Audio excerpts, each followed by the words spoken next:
Assalamu alaikum dear viewers. Welcome to English Corner. In this lesson, I'll talk about a very important issue, common mistakes in academic writing. In academic English, students are found to commit different types of mistakes. Academic English refers to the English that we use in school, college, university or any academic situation like in exam paper.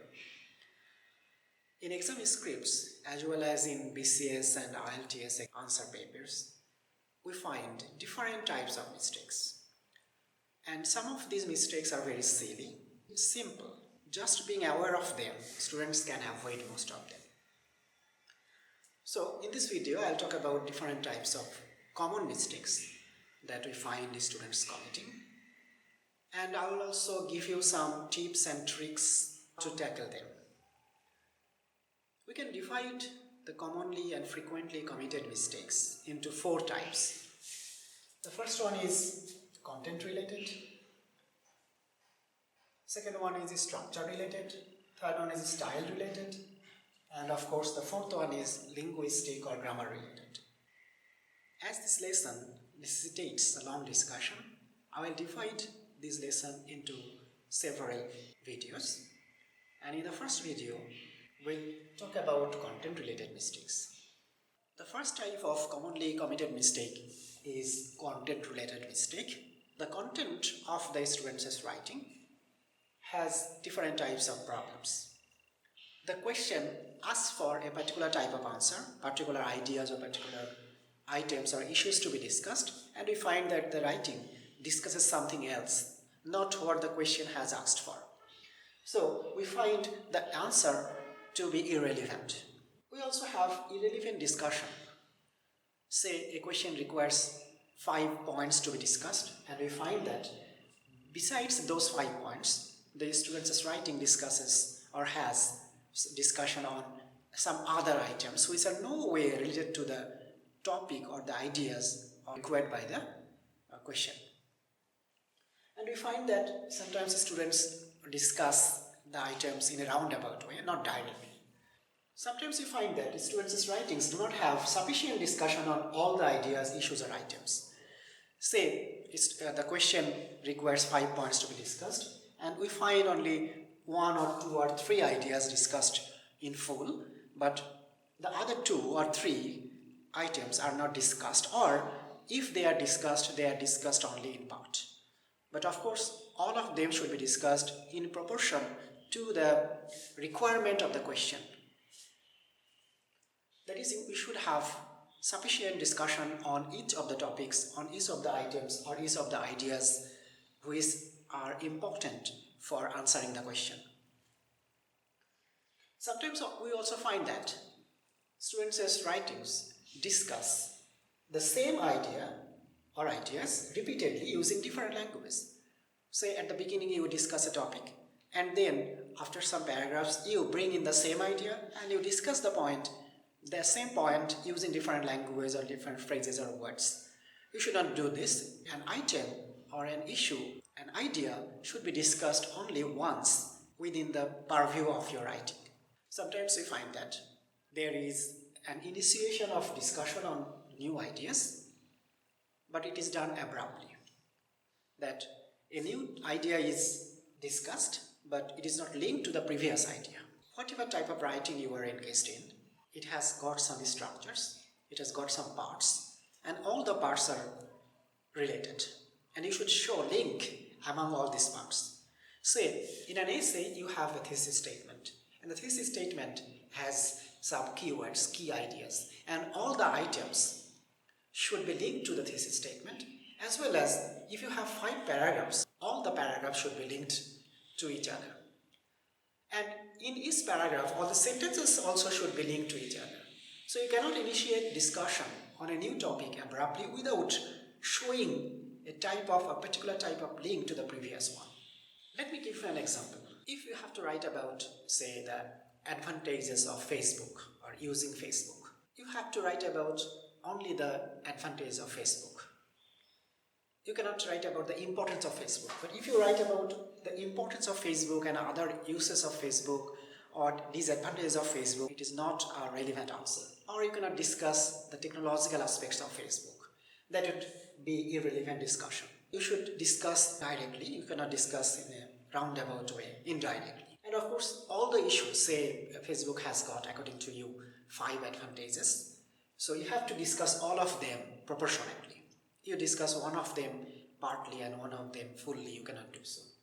And you cannot repeat the same idea again and again using different language.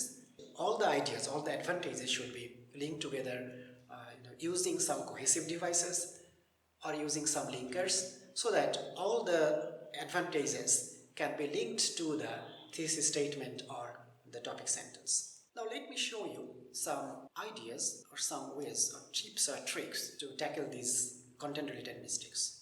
To tackle the content-related mistakes, of course, there is no alternative to practice and preparation. Writing has a number of stages, like pre-writing, drafting, proofreading, finalizing. If you can practice before the examination or test, you can get used to it. Of course, at the time of test, you cannot have much time to go through all of them, but you should at least spend a few minutes on brainstorming. So what is brainstorming? Brainstorming is the process of generating ideas, thinking about what topics, ideas, issues, or items you are to discuss in your writing. There are many ways of brainstorming. You can go for making a list of the ideas. You can go for free writing, that is without thinking much about the topic. You can write down what you already know about the topic. Another easy way of doing brainstorming is clustering, that you break down the ideas and linking the ideas with the related one. Then what you have to do, you have to identify the keywords in the question. Every question has some keywords. For example, here is a question. Nowadays, more and more people prefer socializing online rather than face-to-face. Is this a positive or negative development? This is a question for IELTS writing task 2. And here the keywords are socialize, online, and face-to-face. And finally, you have to state whether this development or change is negative or positive. You have to take a stand first. The development is negative or positive. And then you present the arguments in favor of your stance. So here you are to compare between two modes of socialization, online and face-to-face. You cannot bring in any discussion on the difference between online communication and correspondence or over telephone. So that will be irrelevant. So your discussion shall be relevant to those keywords, that is socialization, online and face-to-face. So you can generate ideas through brainstorming. You can think of the possible key ideas. In this example, you have to think about or make a list of the reasons you think are there behind its being negative or positive. For example, you can go for listing. You can make a list of the negative aspects of online communication, like isolation and loneliness, risk, fake identity, hacking, permanent and shared, cannot be deleted, posting without much thinking.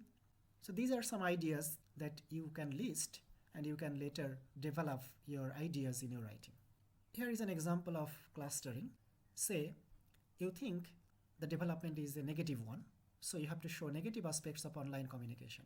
There can be many negative aspects. Say isolation is one of them, another one is risk, another one is permanence.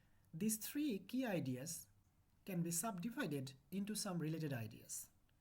Like isolation is related to loneliness, or isolation can result in loneliness, or isolation can result in depression. The aspect of permanence refers to the idea that it cannot be deleted when later on found immature or irrelevant. And you know that it is permanent because many people, your friends and other people, can share it and you cannot delete all of them. The third aspect, negative aspect of online communication is risk, and it can be discussed in terms of fake identity as well as hacking. So you see that at first you have only one idea, then you have three keywords related to it, and then each of these key ideas is divided into some other ideas, other related ideas. Now what you have to do, you have to write about each of them. If it is a paragraph, write a sentence on each of them. If you are to write an essay, Then write a paragraph on each of the key issues and bring in related ideas. Remember, in paragraph you have to write a topic sentence at the beginning, and in an essay you have to write an introductory paragraph stating a thesis statement. And of course, never forget to write a conclusion paragraph. So these are some ways that you can use or utilize to tackle your content related mistakes. Thank you very much for watching this. Assalamu alaikum wa rahmatullahi wa barakatuh.